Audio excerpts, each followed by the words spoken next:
കേരളത്തിന്റെ കായിക കുതിപ്പിന് പുത്തൻ പ്രതീക്ഷയേകിയ ഇടുക്കി നെടുങ്കണ്ടം സ്റ്റേഡിയം നാശത്തിന്റെ വക്കിൽ. ഉദ്ഘാടനം കഴിഞ്ഞ് ഒരു വർഷമായപ്പോഴേക്കും സ്റ്റേഡിയത്തിനുള്ളിലെ ഫീൽഡിൽ നട്ടിരുന്ന വിദേശ ഇനം പുല്ല് പൂർണ്ണമായും ഉണങ്ങി നശിച്ചു. അന്താരാഷ്ട്ര നിലവാരത്തിൽ നിർമ്മിച്ച കേരളത്തിലെ ആദ്യ ഹൈ ആൾട്ടിറ്റ്യൂഡ് സ്റ്റേഡിയമാണ് നെടുങ്കണ്ടത്തേത്.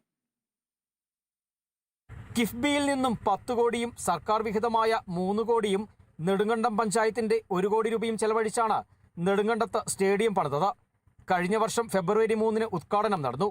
ഒരു വർഷം കഴിഞ്ഞിട്ടും സ്റ്റേഡിയത്തിന്റെ പണികൾ പൂർത്തിയാക്കി പഞ്ചായത്തിന് കൈമാറിയിട്ടില്ല. ലക്ഷങ്ങൾ മുടക്കിയാണ് സ്റ്റേഡിയത്തിൽ ബർമൂഡ ഗ്രാസ് നട്ടുപിടിപ്പിച്ചത്. എന്നാൽ ഈ പുല്ല് നനയ്ക്കാനുള്ള സ്പ്രിംഗ്ലർ സംവിധാനം പൂർത്തിയാക്കിയിട്ടില്ല. അന്തരീക്ഷ താപനില മനസ്സിലാക്കി സ്വയം പ്രവർത്തിക്കുന്ന സ്പ്രിംഗ്ലറാണ് സ്റ്റേഡിയത്തിൽ സജ്ജീകരിക്കേണ്ടത്. ഇത്തരം സെൻസറുകൾ ഘടിപ്പിച്ച 30ഓളം സ്പ്രിംഗ്ലർ വേണം. അതിൽ പകുതി പോലും സ്ഥാപിച്ചില്ല.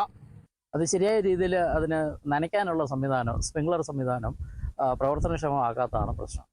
അത് സ്വാഭാവികമായിട്ടും കരാറുകാരൻ അദ്ദേഹത്തിൻ്റെ പ്രവൃത്തിയിൽ വരുന്ന ഒരു കാര്യമാണ്. ഇതിൻ്റെ അകത്ത് സ്പ്രിംഗ്ലർ സംവിധാനം എല്ലാം സെറ്റ് ചെയ്തിരിക്കുന്നതാണ്. അതിന് എവിടെയോ ഒരു ചെറിയ മിസ്റ്റേക്ക് ഉള്ളതായിട്ട് മനസ്സിലാക്കി അവരെ നമ്മൾ അത് പുനഃസ്ഥാപിക്കുന്നതിന് വേണ്ടി അവർ 1 മാസം മുമ്പ് ഇവിടെ വന്ന പണികൾ പകുതിയാക്കി പിന്നെ ഉപേക്ഷിച്ച് പോവുകയാണ് ഉണ്ടായത്. അവർ അടിയന്തരമായിട്ട് അവരെ കൊണ്ട് തന്നെ നിയമ നടപടി സ്വീകരിച്ച് എത്രയും വേഗം അത് പണികൾ പൂർത്തിയാക്കാനുള്ള നടപടികൾ ഇനിയും സ്വീകരിക്കുന്നില്ലെങ്കിൽ നമ്മുടെ ഫീൽഡ് വലിയ നാശത്തിലേക്ക് പോകും എന്ന കാര്യത്തിൽ സംശയമില്ല. 6 ഏക്കർ വരുന്ന സ്റ്റേഡിയത്തിൽ കോമ്പൗണ്ടിൽ യഥേഷ്ടം വെള്ളം ലഭിക്കുന്ന കുളവും മോട്ടറുമുണ്ട്. ചെലവായ തുകയെ സംബന്ധിച്ച് നിർമ്മാണ ഏജൻസിയായ കിറ്റ്കോയും കരാറുകാരനും തമ്മിൽ തർക്കമുയർന്നതോടെ പണികൾ ഉപേക്ഷിച്ച് കരാറുകാരൻ മടങ്ങി.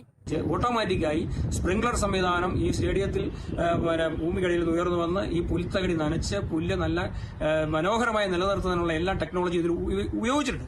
പക്ഷേ ഈ കരാറുകാരൻ അത്തരത്തിലുള്ള പ്രവർത്തനങ്ങളൊന്നും ഇവിടെ നടത്തിയിട്ടില്ല.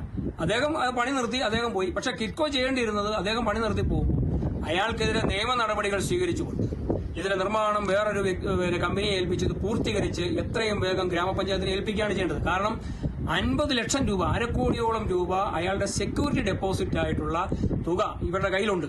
ആ തുക മതി ഇതിന്റെ നിർമ്മാണം മുഴുവൻ പൂർത്തീകരിച്ച് ഈ സ്റ്റേഡിയം നല്ല രീതിയിൽ ഫംഗ്ഷൻ ചെയ്ത് ഗ്രാമപഞ്ചായത്തിനെ ഏൽപ്പിക്കാൻ. കിറ്റ്കോ നിയോഗിച്ച കരാറുകാരനാണ് പുല്ലിന്റെയും സംരക്ഷണ ചുമതല. പുതുതായി ബർമൂഡ ഗ്രാസ് വെച്ച് പിടിപ്പിക്കുന്നതിന് ചെലവാക്കേണ്ട ലക്ഷങ്ങൾ ആര് മുടക്കും എന്നതിലും തർക്കം തുടരുകയാണ്. കിഫ്ബിയും സർക്കാരും അടിയന്തരമായി ഇടപെട്ടില്ലെങ്കിൽ ഇടുക്കിയുടെ അഭിമാനമായ നെടുങ്കണ്ടം ഹൈ ആൾട്ടിറ്റ്യൂഡ് സ്റ്റേഡിയം വേഗത്തിൽ ഇല്ലാതാകും. Bineesh Antony, Kerala vision news, Idukki.